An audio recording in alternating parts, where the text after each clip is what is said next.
Hi, I'm playing a game of Avalanche Press's Eagles of the Empire series called Prussisch Eylau. Not sure about my pronunciation, of course, but it's I'm finding it a damn good game. It's a bit strange at first because there's some things about it that make it quite different from your usual hex and counter. Almost sort of quasi-miniatures feel, which makes it all seem a bit strange. Um, now, this is the game that I'm playing. It's 1807. It's during winter. I also have this game which I've played 2 or 3 times. It's 1805 by Avalanche Press. This is slightly earlier, so the rules are kind of a bit updated in this. And when I played that, each time I've kind of felt, there's an interesting game there, but didn't really grab me. This time it's grabbing me. I'm not quite sure exactly why.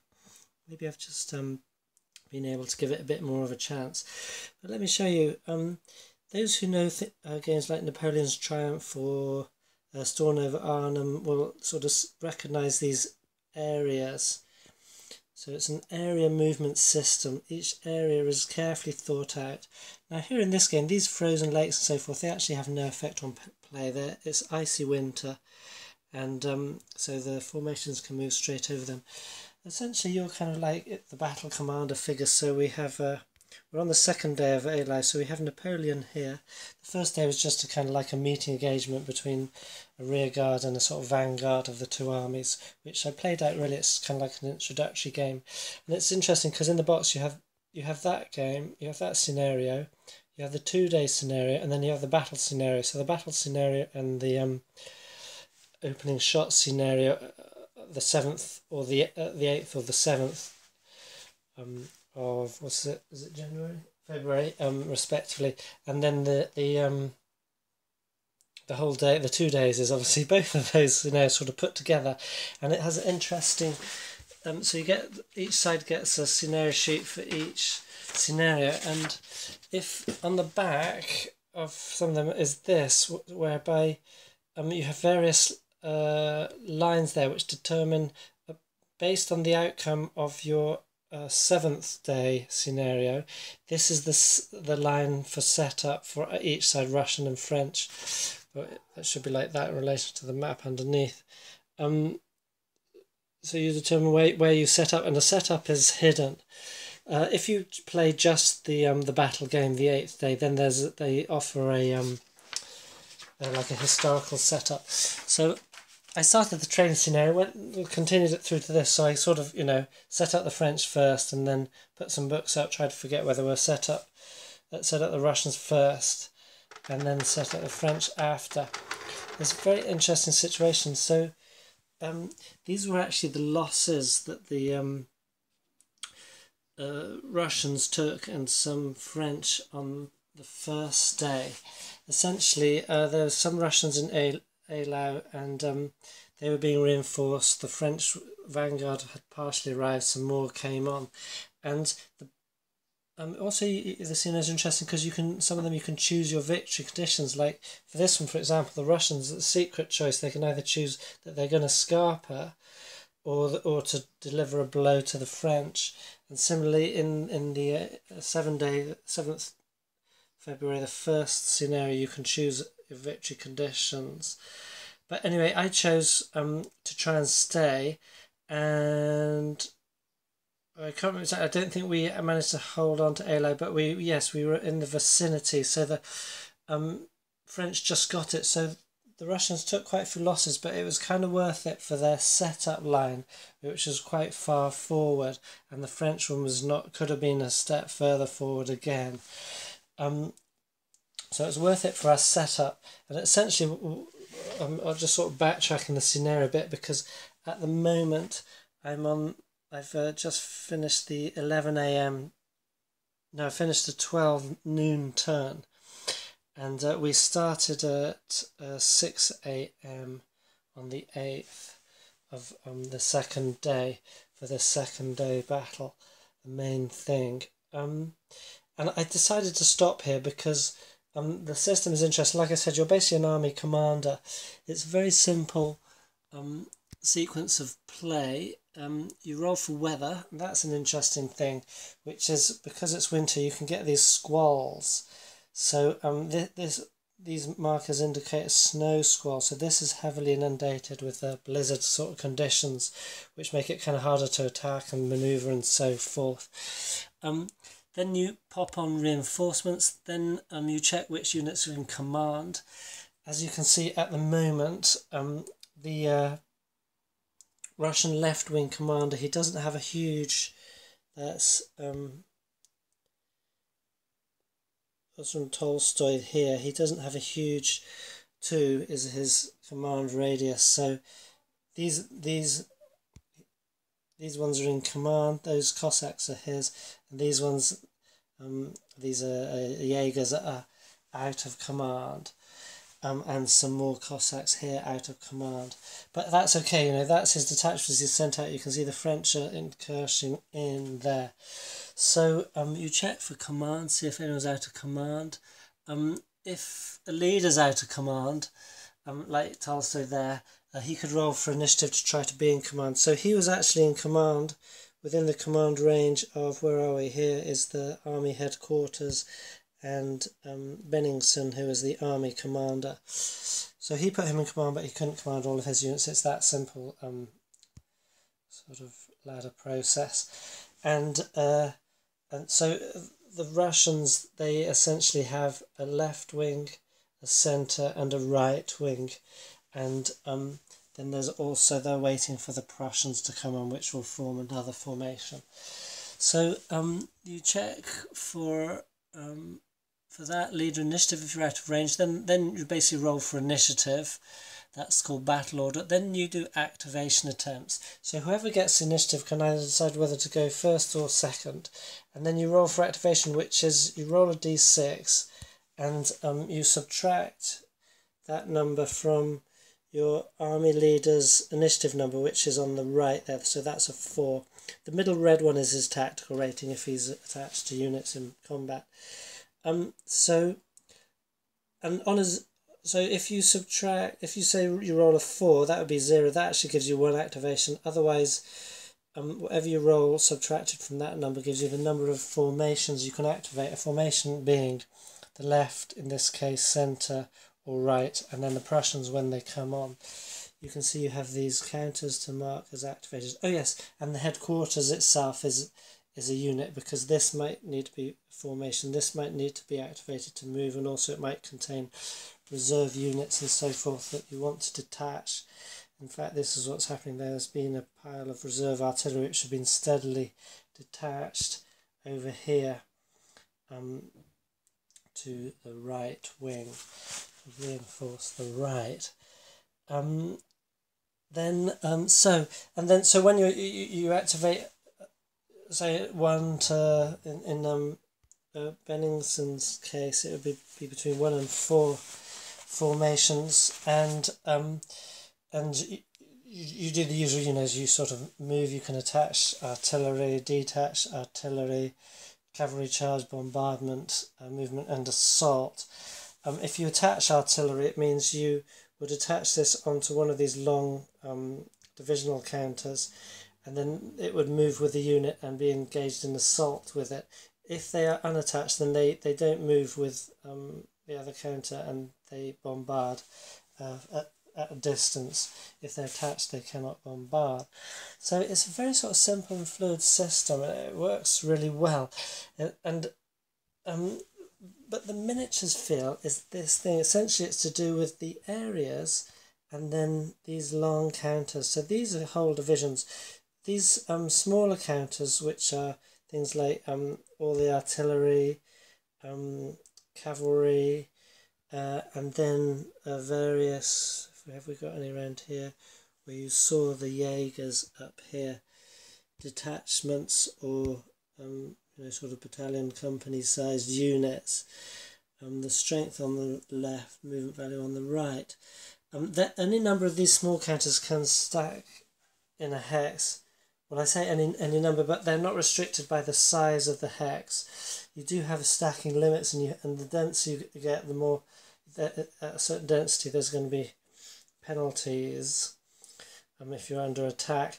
But otherwise, with the long divisions, you move them and then you position them in the thing, so that the area. So I called it hex just now, didn't I? So this division, say if he moves into this, well, let's go to here because I'm not knocking counters over then. Say he was here, and I say I move him. Okay, he moves into here. Then I decide, is he going to be facing there? Is he going to be sort of facing like this, and you can position him wherever you like in relation to the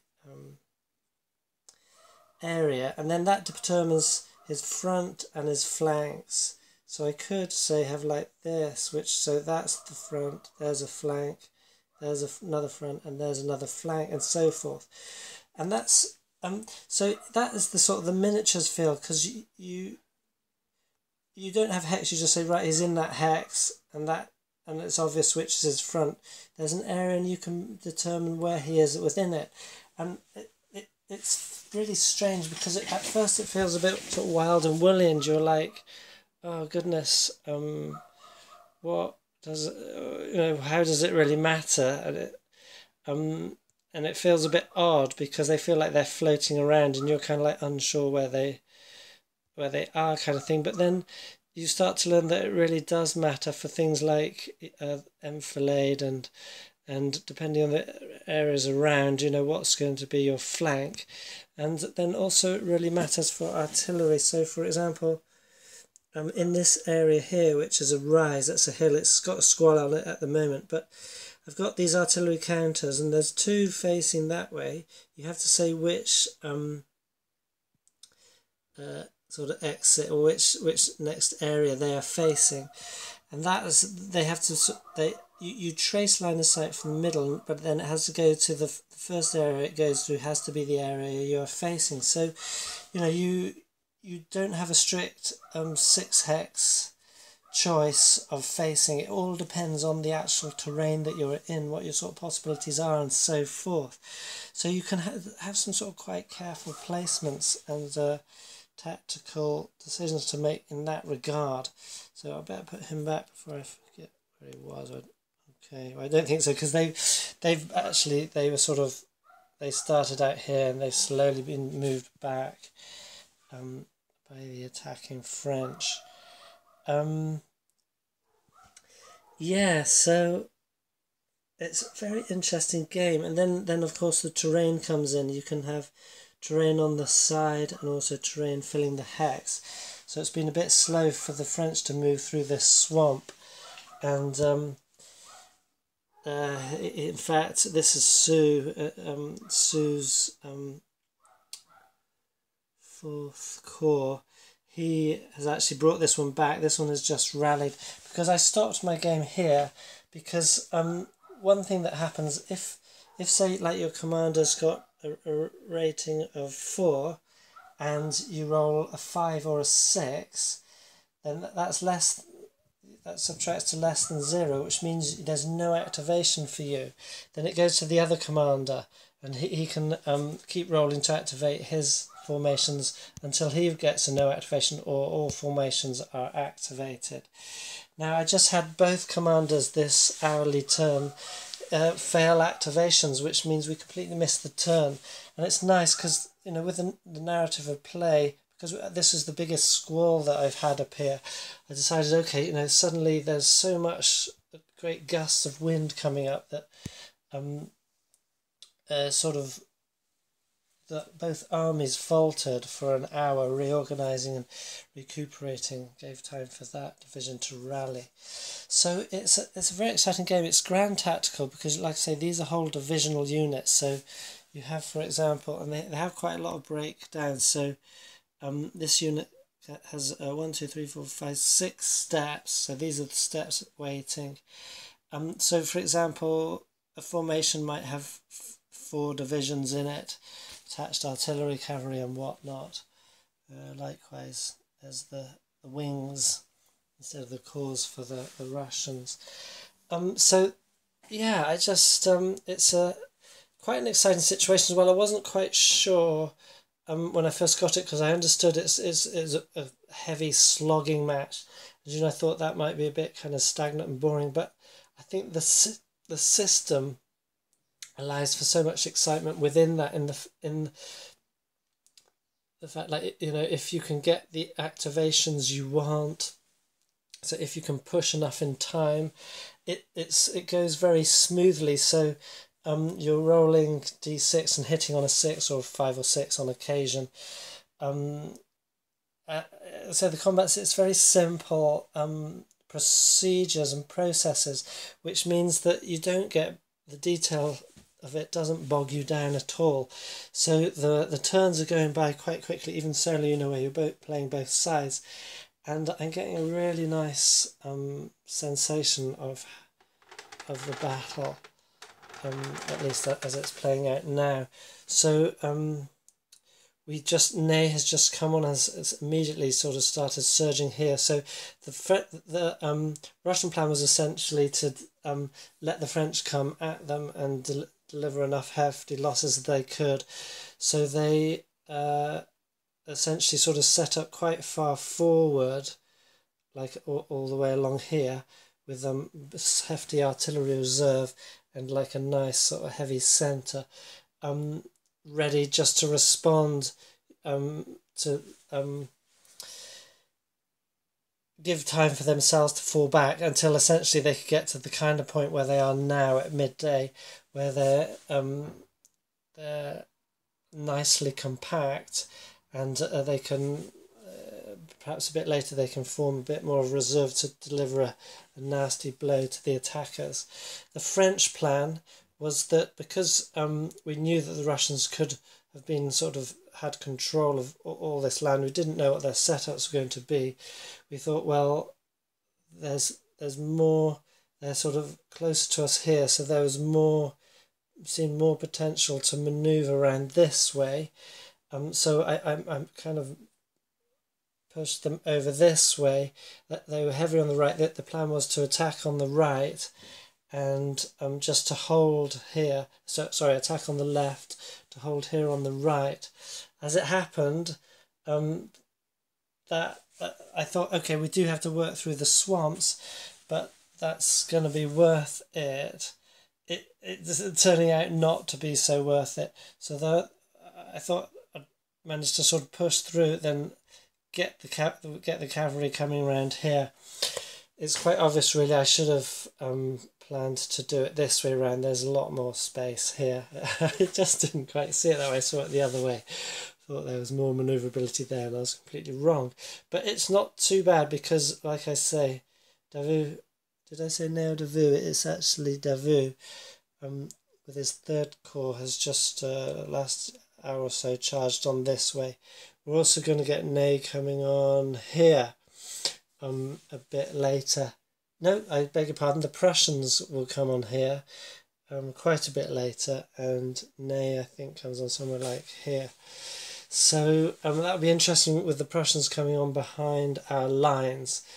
I guess the idea was that I didn't check that out, but the idea being we would be sort of wrapping up the Russians already as the French. So not really going according to plan, but now it has meant that the Russians had to reinforce their right. So their left was really only put out as a holdout, and so we are. That's the French. They're now just thinking, okay, this is going to be, especially with Davout here. This is maybe more the chance to outflank them.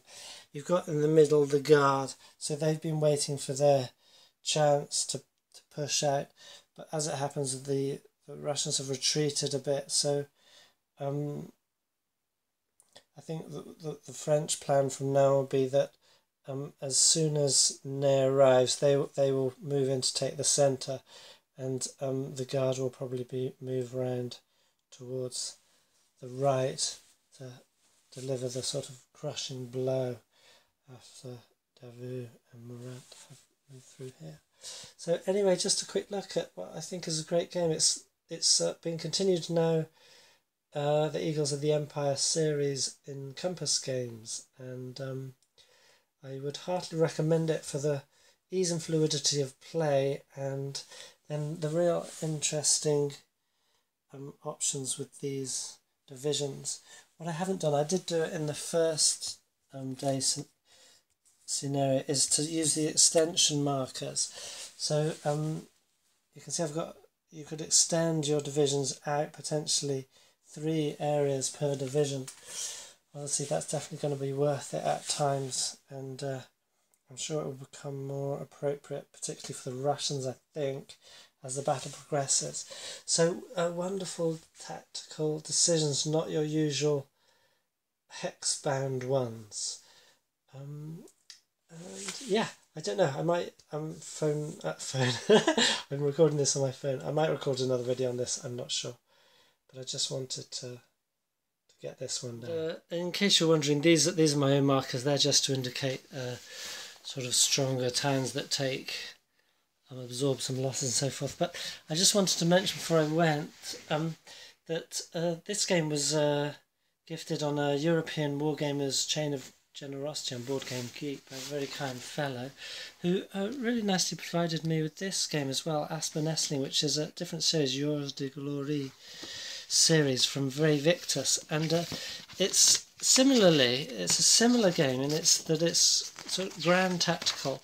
It didn't quite capture me as much as the Eagles of the Empire series is, but still a very nice game. It's just not for me, and I'd just like to say that anyone in Europe that wants this game for free, I'm quite happy to post it on to you, as it was to me.